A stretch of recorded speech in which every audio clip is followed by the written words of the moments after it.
Muy buenas tardes, noches, ¿cómo les va? Bienvenidos a Políticas de Estado. En una semanita, Se dio, ya está. está bien, bueno. Acá... Me queda una confusión si ganamos, perdimos, así, ganamos. No se confunda, no se confunda. No, igual te digo. Levantamos un semimuerto, pero no ganamos. No, está claro, y me parece que hay que las cosas por su nombre. Se perdieron las elecciones, hay que poner las barbas en remojo, pensar qué es lo que pasó, y me parece que hoy vamos a tener un programa para pensar eso. Igual, digo, me tiene un poquito cansado algunos periodistas que han tomado partidos políticos. Viste, ¿no? Directamente, sí. Ya hace rato que se ve eso, pero ahora me parece que se reúne el Estado Mayor del PRO, de la Alianza Cambiemos, y discuten líneas de acción, y tienen muchos que la reproducen, ¿no? Pero escúchame, hay periodistas que reconocieron públicamente, mercenarios, que reconocieron públicamente lo que habían operado en Ramos Mejía con la muerte del pobre kiosquero, pero que fue, ¿te acordás? Lo hablamos, sí, claro, que fue claro. Bestial, pero sí. Bestial. Bueno, tuvieron que reconocer públicamente que habían hecho eso para ver si podían dar vuelta a la elección. Pero yo digo, esto es así. Igual, yo no voy a hablar desde un lugar de la neutralidad, pero yo me asumo. Claro, bueno, está claro. Yo defiendo el gobierno de Alberto Fernández, estoy apoyando el Frente de Todos, pero lo asumo, no es que me ando disfrazando de que, tal o cual cosa. Entonces me parece que o ponemos reglas de juego claras entre todos, sobre todo en el tema de la comunicación. Cada uno tiene derecho a tener el partido que quiera, a opinar lo que quiera, vivimos en una democracia, pero asumámoslo así, porque si no, es como que nos vamos mimetizando y creo que podemos terminar confundiendo a alguna gente que no merece ser confundida. No, lo que pasa que también esto ocurre siempre. Hay un 70-80% de la gente que ve determinados medios. Sí, claro. Entonces, al ver determinados medios, la bajada de línea es siempre la misma, comunicacional. Sí. Y si vos desde el gobierno no haces absolutamente nada para impedir eso, porque la televisión del Estado lamentablemente no tiene la llegada que debería tener, perdés 4-1, Eduardo. Sí, yo te digo, y después el gobierno tendrá que pensar, ¿no? Cómo comunica algunas cosas. ¿Hace cuánto que hacemos el programa? Desde julio. Y los amigos del gobierno también tenemos que pensar cómo transmitir. Porque yo te digo, yo estaba viendo un canal el otro día, se supone amigo del gobierno, no, a ese no lo voy a mencionar por un problema. Decía, vamos a ver mañana qué es lo que pasa con el dólar. Ahora, estábamos contando los votos. Entonces, me parece que hay como un pensamiento dominante que nos va metiendo en una lógica que termina siendo la lógica de Cambiemos y de la oposición. Sí. O de los grupos concentrados de poder. Claro, y eso en la gente te rompe la cabeza. Y eso está por pasar el domingo que viene en Chile. Sí. El Mercurio y toda esa banda están laburando pero a full para destruir al pibe de 35 años candidato a la izquierda. Pero te insisto, ni bien ni mal, saquémonos la careta cada uno. Claro, entonces, viste, vos decís, bueno, soy esto. A mí me preguntaban cuando yo empecé a hacer televisión allá por el 93, ¿por qué decía que era peronista? ¿Y por qué soy peronista? ¿Qué querés que diga? ¿Que soy liberal? No soy liberal. Entonces, bueno, o me tomás, si yo invito, digamos, determinada gente que puede hablar desde distintos lugares, o me dejás. Yo no te obligo a que me mires. Sí, ¿y tenemos el invitado ya? Claro, el invitado está allá. El invitado se va a bancar. El invitado va a soportar hacer el análisis de todo. ¿No es cierto, estimado? ¿Cómo le va? Buenas tardes, noches. ¿Qué tal? ¿Cómo están? Buenas tardes, noches. ¿Cómo andan? Andamos bárbaros. Muy bien, Ricardo. Bueno, me alegro. Bueno, buen espíritu. tenés la delicada tarea de hacer el análisis de las elecciones del domingo. Yo quiero aclararle un tema. Perdimos. Los No, que estamos con el frente de todos, perdimos. No, pero hizo un escrito, que yo te lo voy a mandar. Sí, no, ¿Lo leíste? Lo leí. Muy bueno el escrito. Está mal que te lo diga porque sos mi amigo, pero muy bueno el escrito, coincidí casi en un 95% con todo. Si no, nos invitábamos, porque nosotros también escribimos. Bueno, a ver, no es fácil analizarlo del domingo porque son muchas cosas, son muchas cuestiones que se abren. Digamos, ahí, sin duda, empezando por lo general y lo evidente es que hubo un resultado electoral que indicó un triunfo de Juntos por el Cambio sobre el Frente de Todos. Y alrededor en total nacional de 8 puntos. ¿Qué es lo que generó la lectura o la interpretación de ganamos pero perdimos, perdimos pero ganamos? Tiene que ver con que había toda una situación en el imaginario social que se había creado en el imaginario social que ustedes estaban hablando recién, que tenía que ver con que iba a ser una derrota contundente, más de la que fue, y que iba a haber, que eso inclusive afectaba a la gobernabilidad. O sea que el lunes 15 entraba en cuestión la propia gobernabilidad. Bueno, alguna cosa ocurrió y otra no ocurrió. Ocurrió que ganó Juntos por el Cambio, al cual lo indicaban todas las encuestas, con diferencias entre una encuesta y otra. Pero también ocurrió que, además de no ser knockout, ocurrió que el día 15 no hubo ninguna crisis de gobernabilidad. Por lo tanto, más la cercanía, o sea, las medidas políticas que se tomaron y acciones que se tomaron a partir del 12 de septiembre en la provincia de Buenos Aires, en el principal distrito, dieron algún resultado porque la diferencia fue mínima. Entonces, todo eso hizo, es decir, que no se produjera lo que la profecía negativa o catastrófica indicaba, más la elección de provincia de Buenos Aires con una cercanía, con un crecimiento, porque los números, así como dije que los números son duros y evidentes, los números evidentes indican que del 12 de septiembre al 14 de noviembre, en la provincia de Buenos Aires, el Frente de Todos creció más en votos que Juntos por el Cambio. Todo eso llevó a una mezcla de imaginario con picardía política, no lo podemos negar, llevó a decir, bueno, no perdimos, ganamos. En realidad se trata de dar la imagen, de evitar una imagen de derrota, de evitar una imagen de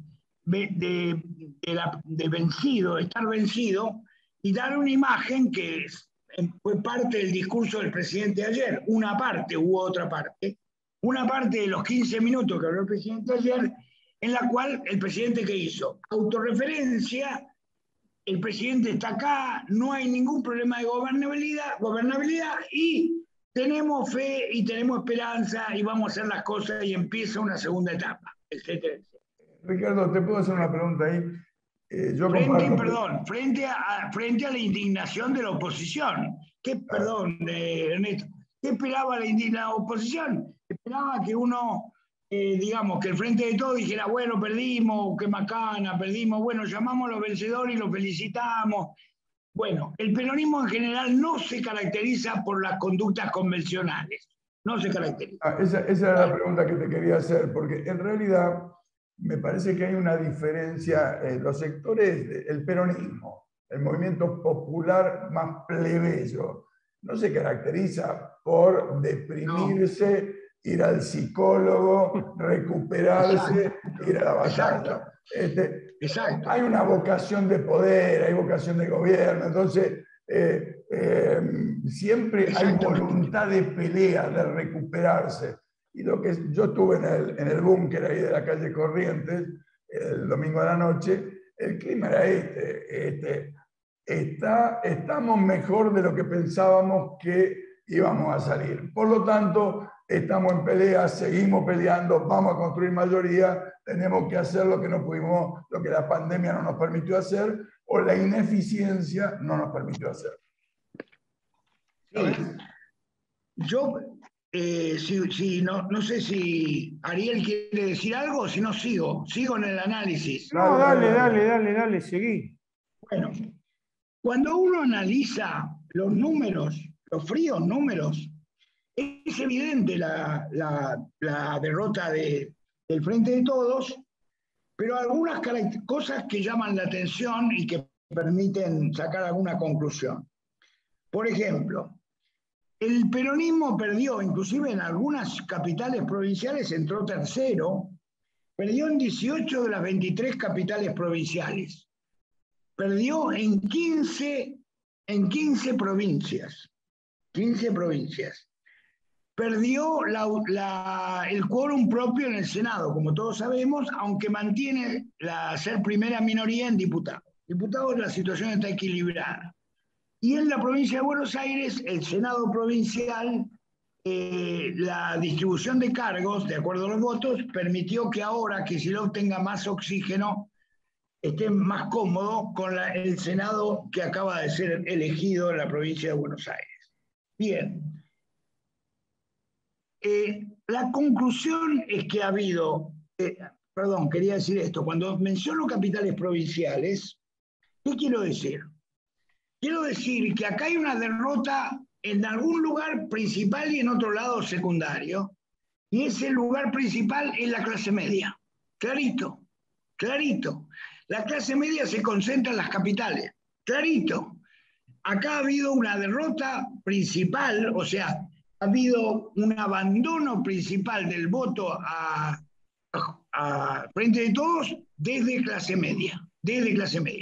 Tenemos 33,87 de votos, tenemos 40,6 de pobres. 40,6 de pobres, 33,87 de votos. Quiere decir que tengo una diferencia que indudablemente está indicando lo que pasó con Narváez en algún momento, como pasó en el 2017 con Cambiemos. O sea, el voto no peronista está rascando, está abordando los conglomerados populares del país, los sectores de clase media baja. Ha comenzado en esta elección, o ha comenzado en el 2017 y ha vuelto en esta elección, la situación de penetración del voto de centro-derecha en los sectores populares. Esto es una de las conclusiones que yo he llegado, en la cual muestra que pensemos, si nosotros vemos los números del 2019, aclaro rápidamente que no es totalmente equivalente, porque una cosa es una elección presidencial que tuvo 88% de concentración, de polarización. Las dos fuerzas sumaron 88 en el 2019, frente a la polarización de una elección legislativa, que siempre es menor, que en este caso fue el 74-75%. Pero simplemente quiero dar este dato. En el 2019, la fórmula Fernández-Fernández fue votada por 5.100.000 votos más de los que obtuvo el Frente de Todos el domingo pasado. No es un dato menor. Ahora, Ricardo, tomando estos números, ¿no?, que tiraste recién, que son realmente, no sé qué pensás vos, pero 40%, más de 40% de pobres. ¿Cómo me hacían una pregunta los otros días? ¿Cómo se explica o desde qué lugar se analiza que gente que está muy mal vote a esta derecha realmente en algunos casos patética como Milei, como Esper y compañía? Bueno, una de las explicaciones de tu pregunta es que parte de esos votos que no están fueron a parar a inasistencia, falta a la elección. faltaron. Hubo más presentismo que en las PASO, pero el presentismo no llegó a un número tan alto como para no mirar que casi hay un 30% de gente del padrón que no fue a votar. Entonces ahí hay una parte del peronismo enojado, o del populismo enojado, en una parte. Y otra parte fue a parar, aunque parezca mentira, en algunos distritos, fue a parar a opciones de derecha, como el caso de Milei en Capital. Sí, esa era mi pregunta, ¿viste? Porque, a ver, vos decís, por ejemplo, pongo un caso muy cercano a nosotros o a mí, la señora que nos ayudaba en casa, ¿viste? Que amiga de años, y sin embargo vos le preguntabas no, yo al peronismo no lo voto. Pero bueno, el frente no es solo el peronismo. No, pero yo no lo voto. Y creo que como ese ejemplo, hay muchísimos ejemplos que se vuelcan, perdón, hacia ese lugar y que yo no lo termino de entender. Bueno, ese es uno de los grandes interrogantes. Uno de los grandes interrogantes que vos acabás de plantear que uno tiene en la cabeza después de las elecciones. O sea, lo siguiente. El voto no solamente atravesó el Frente de Todos, el gobierno, sino también al propio peronismo. Eso es lo que yo pienso. La elección está interpelando al peronismo. ¿Por qué lo digo? El peronismo hizo la peor estadística pura, hizo la peor elección de su historia. Cuando digo el peronismo hizo la peor elección, es porque en cada elección sumo los candidatos peronistas. No es que estoy tomando a Unidad Ciudadana solamente en el 2017. No, tomo Unidad Ciudadana más Uno País, más Frente Justicialista, por ejemplo, lo sumo. Si sumo, me encuentro con que en la elección del domingo el peronismo obtuvo su nivel más bajo, 33,87. Y ojo, porque si el piso es 30, o sea, si yo de 33,87 bajo a 30, estoy al borde del abismo. Quiero decir, por el borde del abismo, estoy en una elección, me quedé con el voto duro, nada más que con el voto duro, y no puedo aspirar a la presidencia. Acá, ¿te acordás? Manolo Callao dijo, el problema es enamorar. Sí, claro. ¿No? Y me parece que ahí el gobierno de alguna manera se ha quedado corto con el enamoramiento. Bueno, pero hay temas, para que pensemos un poco, hay temas que no se pueden omitir, pero que no son suficientes. Yo no puedo omitir la pandemia, pero tampoco puedo omitir las vacilaciones o la falta de instrumentación a pleno del presupuesto cuando existen estas necesidades. Hay muchas partidas presupuestarias que siguen siendo subutilizadas y eso indica falta de gestión. Si hay plata y no la gastás, es porque está faltando gestión. Y después falta mística discursiva. Yo digo, Milei, en mi opinión, así como sectores de la izquierda trotskista, del FIT, se llevan algo de votos, porque no me vas a decir que en Jujuy hay 25% de trotskistas, 26% de trotskistas que votaron a Vilca. Indudablemente es un voto bronca, es un voto por oposición, es un voto por default, es un voto por falta de alternativa. Entonces, me parece que ahí tenemos que pensar desde el campo nacional y popular, primero, si alcanza solo con la camiseta peronista, y segundo, si alcanza con un discurso de prolijidad institucional para resolver las cosas. Tenemos que ser prolijos, tiene que haber institucionalidad, pero también tiene que haber mística que deviene de actos como lo que ocurrieron el día 17 de noviembre, bueno, el día de la militancia, ¿no? No sé cómo lo ves.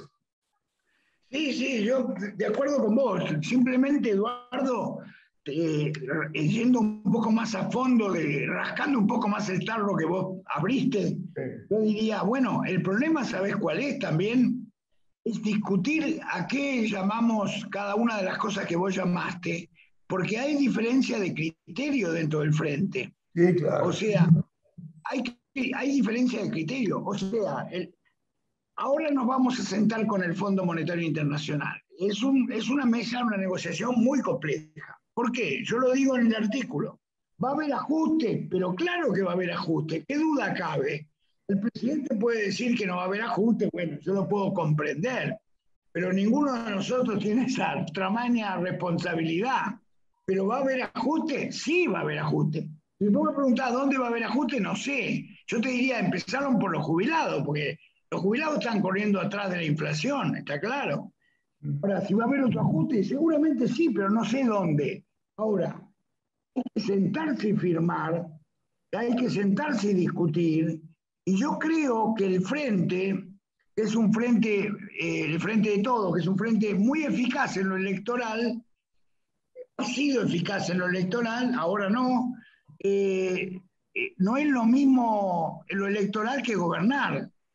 Y me parece que ha estado sometido, vos lo dijiste bien, a la pandemia, que siempre es muy difícil de administrar y que no hay que olvidarse de ella, pero además ha estado sometida a los vaivenes de la propia interna del Frente de Todos. Yo no sé cómo está la situación. Es evidente que las profecías no se cumplieron, pero no podemos negar que hay una interna y que está bien, es una coalición, tiene que haber interna. También en el Frente Amplio en Uruguay hay interna, pero el problema es la interna donde asegure conducción y dirección institucional, no una interna donde el presidente sea la figura más débil de esa interna.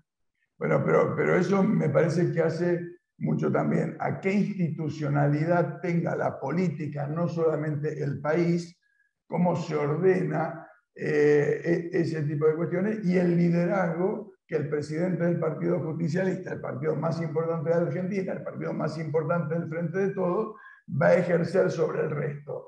Por ejemplo, yo te digo, pasaron 2 años hasta que hubo la primera reunión del Frente de Todos hace 2 semanas. Exactamente hace 2 semanas se hizo la primera reunión formal del Frente de Todos con todos los partidos políticos, porque se parte de la base que desde el gobierno se ordena la política. Y la verdad, hay decenas de miles de militantes que podrían estar contribuyendo al debate con la sociedad de lo que se hace, se deja de hacer, lo que está bien, lo que está mal, que no tienen espacio. Y yo creo que ahí tiene un espacio Alberto Fernández que tiene que ocupar también. Él tiene que conducir esto. Y tiene que impedir que sus ministros cataloguen a personas que tienen posiciones políticas e ideológicas, como en mi caso, que nos cataloguen de dogmáticos, porque ya me la veo venir, de dogmáticos, de cerrado. Yo comparto con vos que un acuerdo con el fondo tiene que ser manejado y que va a exigir producir ajustes. Pero el ajuste puede ser por los sectores populares y de menores recursos, puede ser también por los que tienen más guita en este país, que han concentrado mucho, ¿no? Pregunto. Sí, claro. Claro. No, es cierto lo que vos decís. En la segunda parte del discurso de ayer, el presidente hizo referencias muy importantes. Yo vi que Clarín lo había puesto en tapa. Muy importantes para mí, porque tiene que ver con lo que vos dijiste. El presidente en la segunda parte dijo y habló de que el peronismo, o el Frente de Todos va a ir a paso, va a ir a primarias. Totalmente. Y que nunca más, y que solamente se va a elegir, dijo, los concejales y el candidato o candidata a presidente se va a elegir por voto.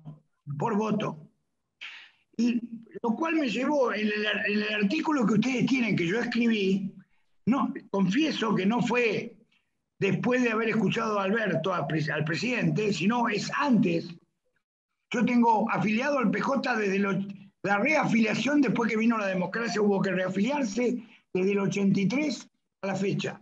¿Sabes cuántas veces voté? Yo no falto nunca a una elección. ¿Cuántas veces voté? 3 veces como afiliado. Anda, tenía ganas de decir un insulto, pero no lo digo. ¿No? Paco, si somos democráticos, empecemos por casa. Si no, somos unos mentirosos.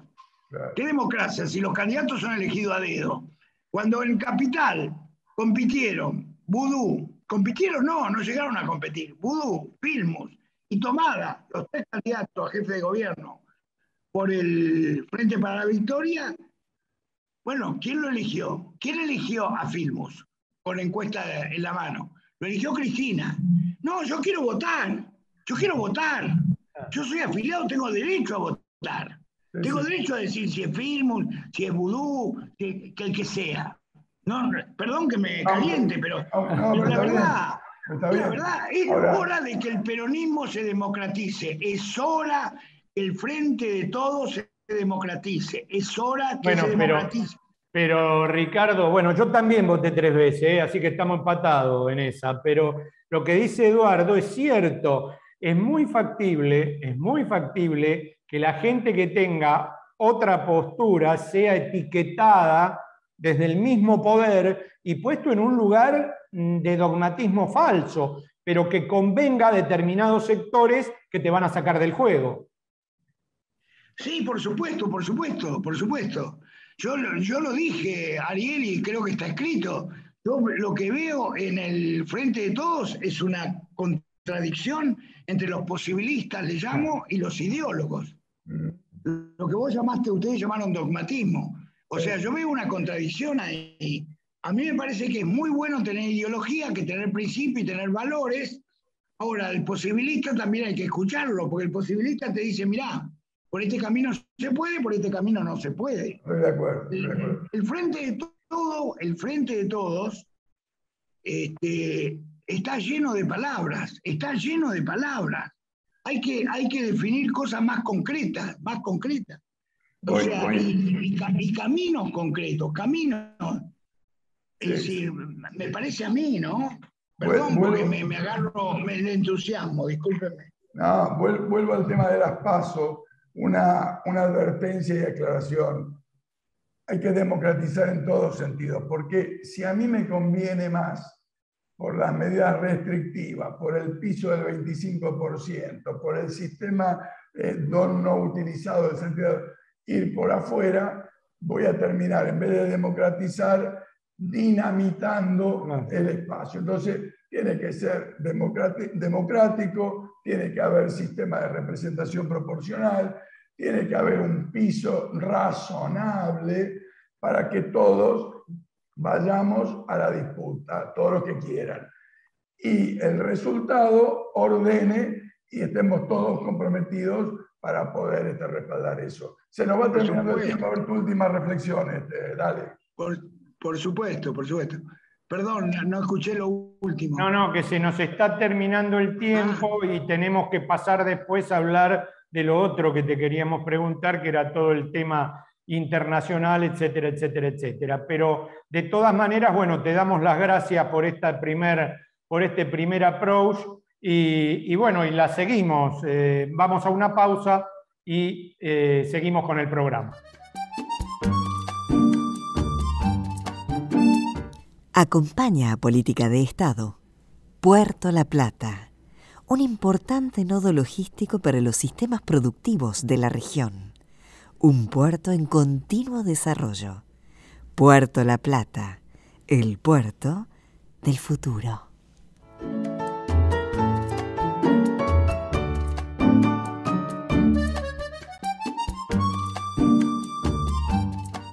Antes de presentar al invitado, que es un lujo, y no solo es un lujo por lo que es científicamente, sino que nos está dando la nota desde el imperio, desde los Estados Juntos. Voy a leer unos mensajes que quedaron del programa de Arturo Bonini y Fernando Signorini del sábado pasado.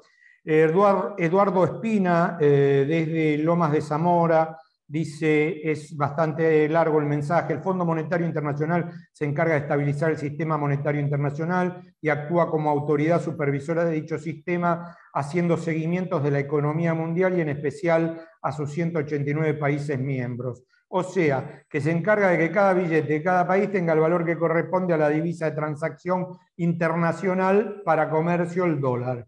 Porque puede ocurrir que sin control se imprima una doble emisión de la moneda de curso legal, consiguiendo falsear el valor de tasación. El señor Melconian, como contribuye, da gusto escucharlo, donde su imaginación y capacidad para mentir a uno lo asombra. Y otro señor que se llama Maxi habla como un futurólogo de la economía, armando un teatro muy colorido. La Argentina necesita de escritores de novelas, y estos señores son muy buenos manoseando la realidad. Muy bueno el programa. Eduardo Espina de Lomas de Zamora. Y después, buen día, lo vi anoche, muy buena, me encanta la cortina musical. Muy interesante la entrevista a Bonín, me encantó lo que dijo, muy culto, muy sencillo con respecto al segundo invitado, Fernando Signorini. Discrepo en algunas cosas, admiro profundamente al Maradona deportista, que nos dio tantas alegrías, fue un genio con la pelota, y cuando fue lo de Fidel Castro aplaudí de pie hasta que fui a Cuba y me di cuenta que ese régimen no era tal como el que vendieron en el mundo. El programa es muy interesante y me lo veo todo hasta el final. Alba de Recoleta. Bueno, Alba, yo qué sé, gustos son gustos, ¿vio? Débora Barone de Ramos Mejía, buen día, lo vi anoche, me gustó mucho el programa para un día preelectoral, muy interesante la entrevista a ambos participantes, muy cultos e inteligentes. Gracias a todos, los demás no los vamos a leer, lo vamos a pasar en un rol, como hacemos siempre, de toda la gente que nos escribe. Bueno, un invitado de lujo, le dije, sí, de la hostia, como dirían los gallegos, amigo de hace muchísimos años, que alguna vez estuvo en Los Secretos del Poder. Yo le di en llamar alguna vez ministro de Salud sin cartera. ¿O me equivoco que lo llamé así a usted? Doctor Eduardo López, uno de los infectólogos más importantes de la República Argentina. Buenas tardes, noches. ¿Qué tal? Buenas tardes, Ariel. Saludo a toda la mesa y gracias por llamarme. ¿Cómo viviste estos casi 2 años y 8 meses? Me imagino que muy baqueteado y muy pasado de revoluciones respecto al tema de la pandemia, ¿no? Bueno, la pandemia yo creo que fue algo que nos dejó y nos deja enormes enseñanzas a todo el mundo, ¿no? Creo que muchas veces hemos tenido lecciones aprendidas, ¿no? Acordémonos lo que tardó la OMS en decir que era una pandemia, acordémonos lo que tardó la OMS en la necesidad de usar el barbijo, ¿no? Y Argentina recibió la pandemia con un sistema de salud que no estaba preparado para una pandemia, y creo que en ese momento haber tomado una cuarentena muy estricta, una de las cosas que sirvió fue poder preparar al sistema de salud para que no colapsara. Acordémonos que teníamos casos en Italia que prácticamente no había camas, que en España se estaba trabajando, sobre todo en Madrid, diríamos, habilitando hospitales o áreas pediátricas para los servicios. Y nosotros en realidad aquí en Argentina, desde el punto de vista asistencial, nunca colapsó. A pesar que hubo algunos estadígrafos y que dijeron que el sistema iba a colapsar, diríamos, ¿no? Y hubo 2 momentos que se dijo que el sistema iba a colapsar y el sistema no funcionó. Que trabajó a pleno, es cierto, diríamos. Y el otro tema fue que la pandemia también mostró las debilidades que tiene nuestro país, que son mucho estructurales de muchos años, ¿no? Así que creo que todavía tenemos pandemia, Ariel. Creo que hay que seguir avanzando con las vacunas. Creo que todavía el tema vacunas no ha terminado. Tenemos un 40% de nuestros compatriotas que han recibido todavía una sola dosis de vacuna. Y hoy con la variante Delta, que es la que está circulando en forma predominante, necesita por lo menos 2 dosis. Es muy probable... ¿Vos sabés? Termino. Sí.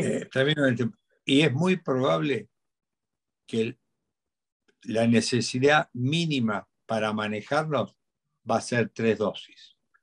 Hablábamos o sea, no 2 dosis, sino 3 dosis. 3 dosis. Hablábamos con Eduardo ya hace tiempo de esto, sacamos una colega también infectóloga de la Sociedad Argentina de Infectología, del Hospital Alemán, porque yo no encontraba tu teléfono en realidad, y hablábamos de cómo se viene el tema este de Europa, ¿no? Que pareciera que hay una negación de la realidad casi esquizofrénica, y cómo rebrotó todo en Europa en estos últimos 40 días, ¿no? Lo de Europa es muy interesante porque la mayoría de los países de Europa, sobre todo Inglaterra, Alemania y Francia, la gente no se quiere vacunar y hay entre un 30 y un 40% de los individuos que están sin vacunarse. Entonces volvió nuevamente el rebrote y encontró a los países no bien plantados. España, que tiene más del 80% de la gente vacunada con 2 dosis, es de los países grandes, por decir así, que está teniendo menos casos y que está manejando mucho mejor la pandemia ahora, después de haber tenido el año pasado, diríamos, épocas bastante difíciles con respecto a esto, ¿no? Yo creo que España es el país en Europa que está llevando más adelante la vacunación. Aquí en Estados Unidos, alrededor del 30% de la gente no se quiere tampoco vacunar, a pesar de que acá la vacuna es totalmente gratuita y se ha descentralizado, dándose en forma gratuita en todas las farmacias, en todas las cadenas de farmacia, ¿no? Con lo que revela también de que hay gente que cree que la vacuna no es necesaria, y creo que esos son los errores más importantes que tenemos. Ayer tuvo 58.000 casos en el día Alemania. Un país que en realidad inventó la vacuna de Pfizer, el desarrollo primario fue hecho en Alemania, ¿no?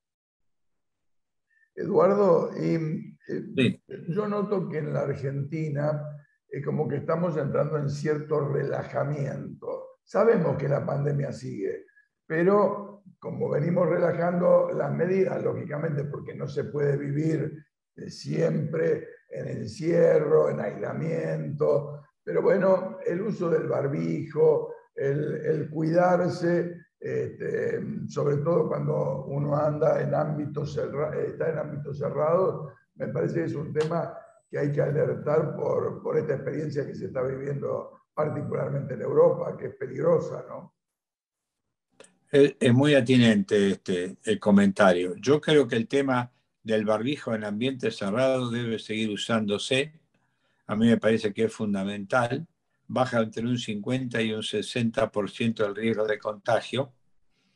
En segundo lugar, no es lo mismo ambientes al aire libre que cuando uno está en lugares cerrados. Así que yo creo que el barbijo habría que tratar de seguir utilizándolo. Y en lo posible, que la flexibilización de las medidas no sea el resultado o no sea que permita relajarnos. Una cosa es flexibilizar la medida y otra que nosotros lo tomemos para relajarnos. Miremos los datos en Argentina. El año pasado, que es muy interesante, después que empezó a subir los casos, el día de menor cantidad de casos fue el 7 de diciembre, con alrededor de 3.000 y algo. Este año nosotros estamos amesetados en la curva entre los 1.000 y 1.500, más cerca de los 1.500 ahora.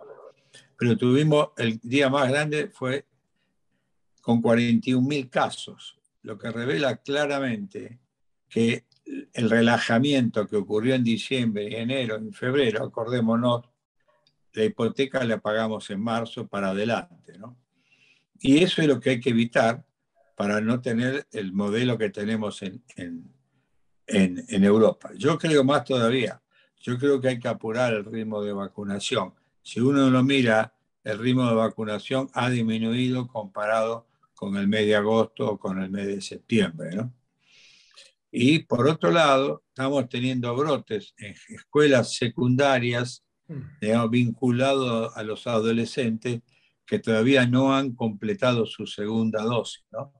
Los adolescentes están vacunados con una de las mejores vacunas, está demostrado, que es la vacuna de Pfizer, pero todavía la segunda dosis, los adolescentes todavía falta recibir un grupo importante, ¿no? Y cuando uno dice, bueno, falta nada más que el 10%, pero el 10% son 4 millones de personas, Ariel. Entonces, no es el 10% de 2.000, es de 43 millones de personas, ¿no? Ahora vos... Y ahí viene el tema, cuando yo les escucho, bueno, hemos vacunado a tantos, está muy bien, pero muchachos, no nos olvidemos que lo que nos falta son 4 millones de personas, ¿no? Digo, para un modelo. A nosotros nos falta más o menos 38% para recibir la segunda dosis. 38% en Argentina son aproximadamente 14, 15 millones de personas. Ahora, vos tenés una parte de todo el expertise que tenés de ser tal vez el mejor infectólogo pediátrico de la Argentina, tenés una experiencia personal porque sufriste el COVID, ¿no? Sí, yo estaba vacunado con 2 dosis de Sputnik y en el hospital de niños hubo un brote de 25 personal de salud, trabajadores de la salud, que nos enfermamos con una cepa que tiene alta transmisibilidad, no tanto como la Delta, que es la Gamma, que antes se llamaba Manaus. En el ranking de transmisibilidad, hago un paréntesis, primero viene Delta y después viene la Gamma, que es la ex Manaus, la que se inició en Brasil. Dicho esto, nos enfermamos todos con la cepa Gamma, la ex Manaus, y la verdad que todos tuvimos una evolución leve, lo que habla bien a las claras que los primeros 4, nos enfermamos a los 3 meses, a los 2 meses y medio de haber tenido la vacuna, que no nos olvidemos que la vacuna después de los 6º mes empiezan a bajar. Por eso la necesidad de dar el refuerzo o, en el caso de las vacunas chinas, dar adicionales, ¿no? Las vacunas que tienen menos eficacia son las vacunas chinas. Por eso el Estado, con buen criterio, volvió a dar una dosis adicional de Sinopharm, ¿no? Ahora, acá hay una combinación, al escucharlo, de 2 cuestiones. Por un lado, todo lo que se puede hacer desde el punto de vista preventivo médico, vacuna. La vacuna me parece que es un tema que requiere seguir fomentándolo en las escuelas, en los lugares de trabajo, que la gente que no se vacunó se vacune, que le falta una dosis que se la dé, que el que le corresponde la tercera se la dé. Y después hay un factor, me parece, cultural que tenemos que trabajar, que no es un problema de individualismo, el vacunarse o el cuidarse, que es un problema social, porque si yo me enfermo y ando contagiando, esto es el cuento de nunca acabar. Terminamos con un problema muy serio.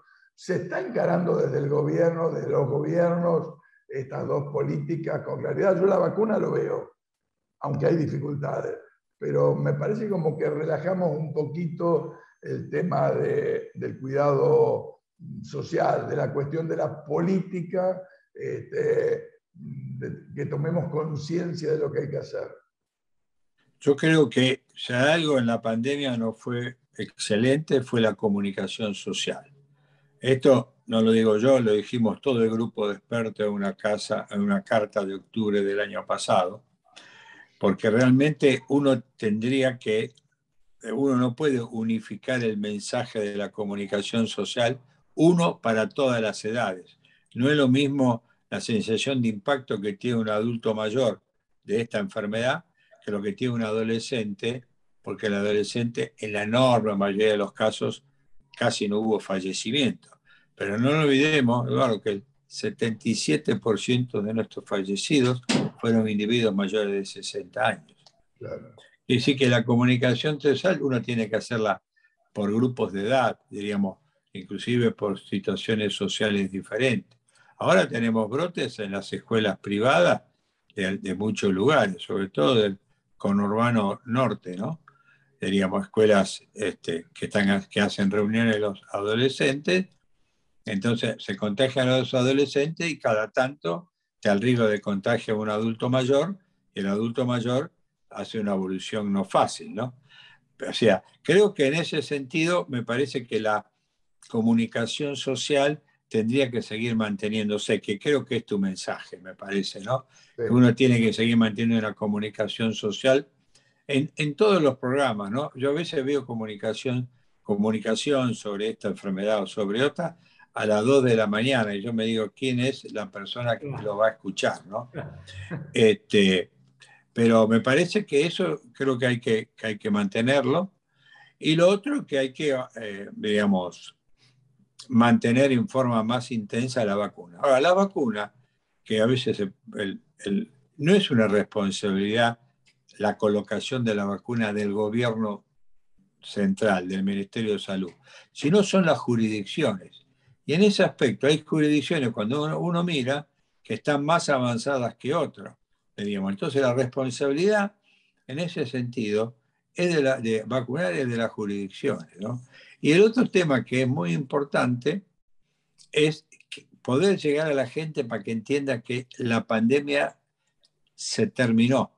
Y esto no es así. Y esto tan es así que el grupo que más falta vacunar con 2 dosis es el grupo entre 18 y 39 años de edad.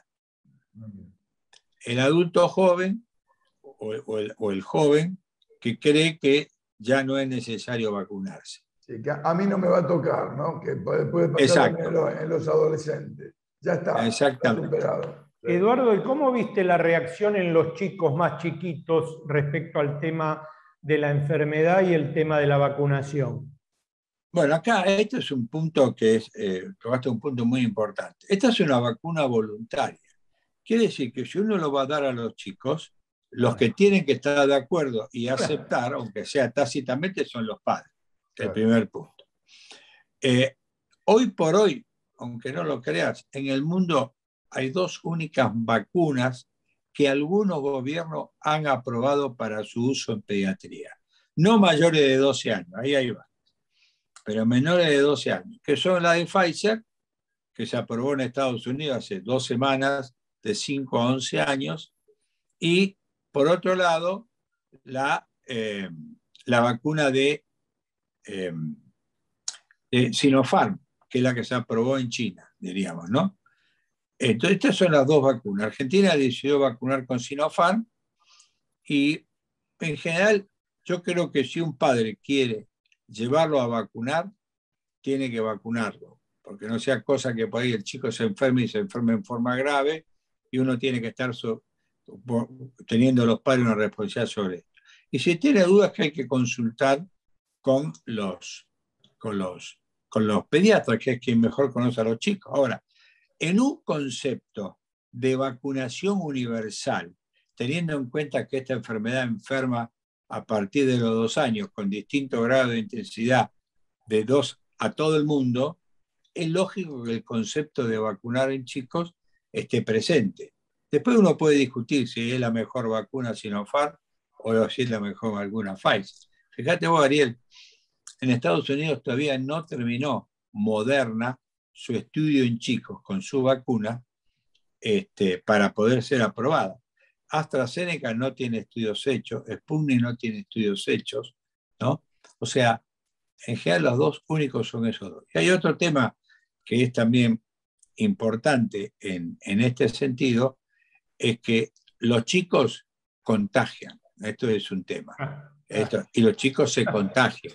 Entonces, cuando uno hace el concepto de vacunación universal, es cuando uno dice, bueno, a los chicos hay que vacunarlos. Si vos me decís, me hubiera encantado que la vacunaran con Pfizer, bueno, está bien, pero hay 2 vacunas en el mundo nada más, ¿no?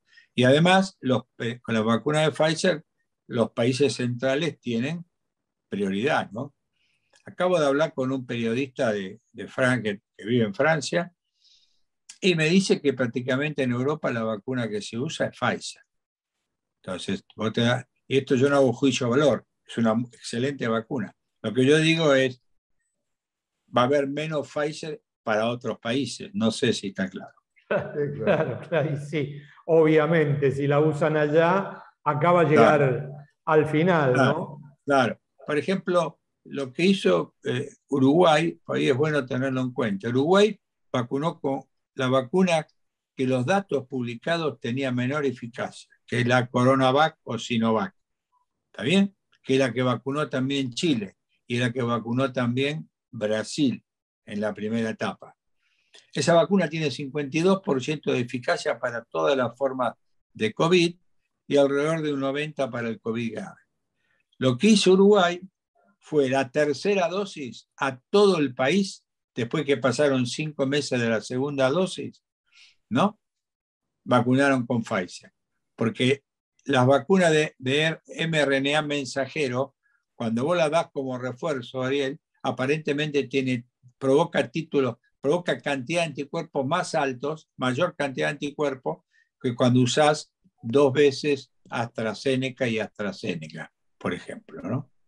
Así que creo que va a haber que ir armando algún tipo de este tipo. Los adolescentes van a ir todos vacunados con Pfizer.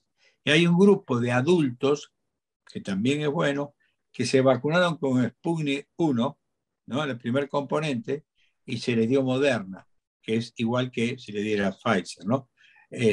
Yo creo que nosotros tuvimos con yo lo digo siempre, creo que Rusia no cumplió en tiempo y en forma entregando la segunda dosis, porque nos demoró mucho, y en segundo lugar AstraZeneca tampoco cumplió, diríamos, no entregando la vacuna a fin de febrero, las entregó en abril, acordémonos, ¿no? Uno en medio del fárrago de todo eso tiene mala memoria, ¿no? En general. Pero esto fue así. Esto fue así. Por ejemplo, hay miles de cosas, digamos. Creo que en este sentido no nos tocó estar bailando con la reina de belleza del baile, ¿no?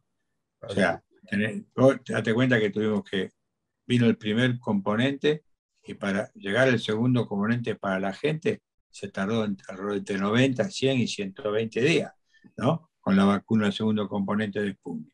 Y el otro dato que también creo que es importante fue que por las causas que sea, yo no las conozco, no hemos podido tener la vacuna de Pfizer disponible, ¿no? Que hubiera sido ideal.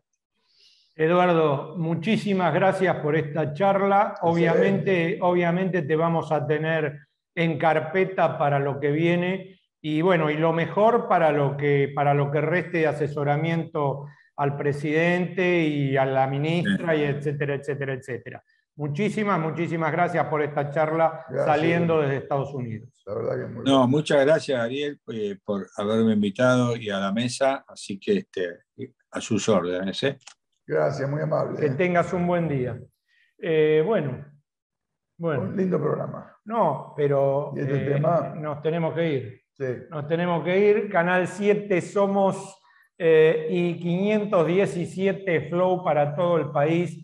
Lo mejor para ustedes, que tengan un muy buen fin de semana. Nos vemos el próximo sábado con Eduardo en Política de Estado.